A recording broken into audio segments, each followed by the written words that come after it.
All right. So, as usual, driving in my car seems to be what I do most of the time nowadays.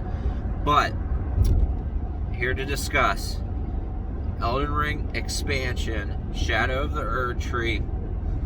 What is going on? Two topics I want to discuss today. First, when is it set? Past, present, or future? Second topic, who is riding Torrent? Is that Torrent? Most likely Torrent. Is it Mikla? Is it America? Is it, I heard Millennia thrown out there? Is it a new NPC that we haven't met yet? I don't know, but I want to hear your comments. Please put some comments on this video. So, first, let's discuss when this is set. As you can see, the Erd Tree is kind of burned down. It doesn't look like its majestic self that we see during, our first playthrough. We do burn the Erd Tree in the game. Depending on the ending you choose, it could,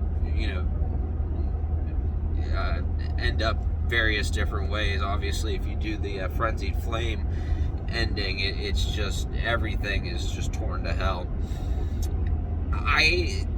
Past, present, or future, I don't feel like From Software is going to go down the future part of this, but I may be wrong. Now that I'm thinking about it, I hate to double back on myself, but I might be completely wrong. They might go into the future on this. I'm trying to think of ways they can set up the past and what actually is happening in the past. There's a lot of good videos out there that explain the lore surrounding Elden Ring and how good of a job George R.R. Martin did on laying the foundations for this. And they tend to surround America. So, all right, if it's set in the past, I feel like America is riding the steed, and that gives more weight to it. Now, I'm not Elden Ring scholar by any means, so I can't off the top of my head go into the lore about how the Golden Order was established and how America came to be the leader, the ruler at the time that we come in, and we find her that she's crucified basically to the Erd Tree, and then you have the whole dichotomy of how America is Radagon. Present, just kind of rolling off of where we ended our playthrough. That could be it. Mikla being on the steed, we left Mikla in a cocoon. Throughout the year after playing the game and just thinking about it, that cocoon, is prime setup for going into the DLC.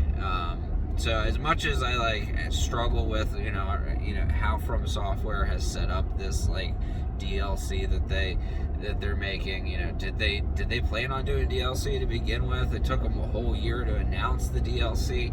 Kind of feel like they did have DLC planned, because just having Mikla sit there in the cocoon with the handout, it's just such a great setup for your transition into DLC. Going back to when it's set, my feelings are that it's going to be, I don't know if time's not going to have too much to do with this. I feel like it's going to be more of a dream state within Mikla. I really feel like we're going to go into Mikla's dream, and I think Mikla is going to be the main protagonist for Shadow of the Erd Tree. So, past, present, or future, I don't know if that's really going to have anything to do with it. I think it's going to be more of a parallel universe, dream universe that we're going to enter in through Mikla. I feel like it's going to be huge. though, just with the amount of time that they're taking to develop it. And I really, if you watch some of my earlier videos, I'm almost getting Breath of the Wild 2 vibes from, they're saying, it's now in development. A year later, I mean, did they announce DLC, or are they announcing a whole new game?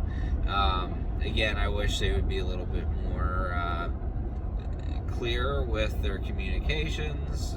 It's always going to be a frustrating part. I don't think I'm going to be able to convince anybody at From Software, Bandai Namco, to stop with the cloak and dagger. Anyway, so I'm going to end this video. I really feel like Mikla's on the steed. The hair matches, the garb matches. Now, Mikla definitely looks a little bit more robust in the Shadow of the Erdtree picture. When you see the artwork for base Elden Ring game, Mikla looks Mikla's cursed with internal childhood. We know this. He looks frail and sickly.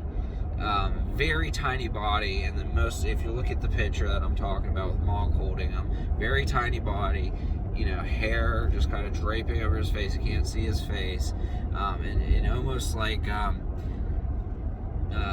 Voldemort in Harry Potter when he's still, hasn't come to his full self and he's still tiny. That's what it reminds me of in that picture of Mog holding Mikla. But I feel like that's going to be the protagonist. It's going to be great. We're going to have a whole new section, I believe, on the map. Maybe a whole new kind of, maybe not as big as original map, but a whole new layer. So you have the underground, and then you have your normal map, and then we're going to have maybe a dream map on top of it. That would be really neat. With everything that comes with the different areas. So you'll have some caves, you'll have a legacy dungeon or two. I really feel like they're going to make more than one legacy dungeon, though. That's just my feelings on this.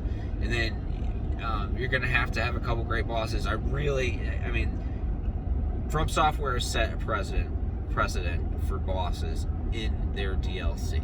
Best bosses always come in their DLC. The hardest bosses. I really want to see, a fight on par with Sister Freed and Slave Knight Gale, and then Midir underneath it. As far as that, they're gonna have to have a hidden boss that's super tough too. Something along those lines would be great.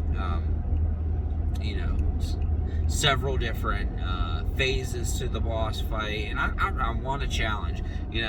All this nonsense BS about, we need, Dark Souls needs to be, easier, they need to have an easy mode. That's nonsense. If they ever do that, it's like blasphemy. It's like going to the Catholic Church and saying, going against the Catholic Church. You can't, there's never going to be easy mode for From Software games. I'm, honestly, I feel like they were totally, compromising with the Spirit Summons. I think it was a great way to, add in the easy mode for it, because it definitely gave you a choice whether or not to use them. Anyways, I want them to, bump the level up of difficulty on the DLC. It's something that is absolutely needed.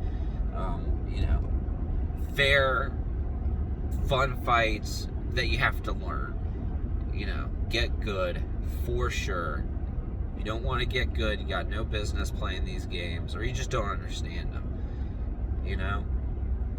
Anyways, Bloodshed's Wolf out, and Mikla's on torrent.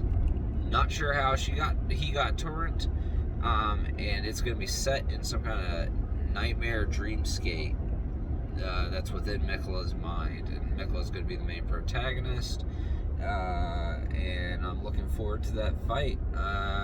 Might even start a whole new game file just to kind of get my level where I want it. You know, my last one I went through, I got a little bit higher. You know, I don't want to make it easy on myself being too high of a level. You know, I got it up to like 175, but I wasn't just pumping it into like my build. I started, you know, throwing stats around randomly, you know, in order to use, you know, more items, you know. So I wasn't just like, okay, well, I'm a dex bleed build, I'm gonna, you know, pump more into dex and arcane.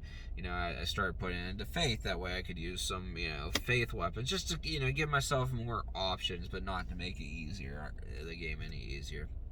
Anyways, totally looking forward to this. You know, I'll probably continue to put my thoughts on YouTube here. Why not? Peace.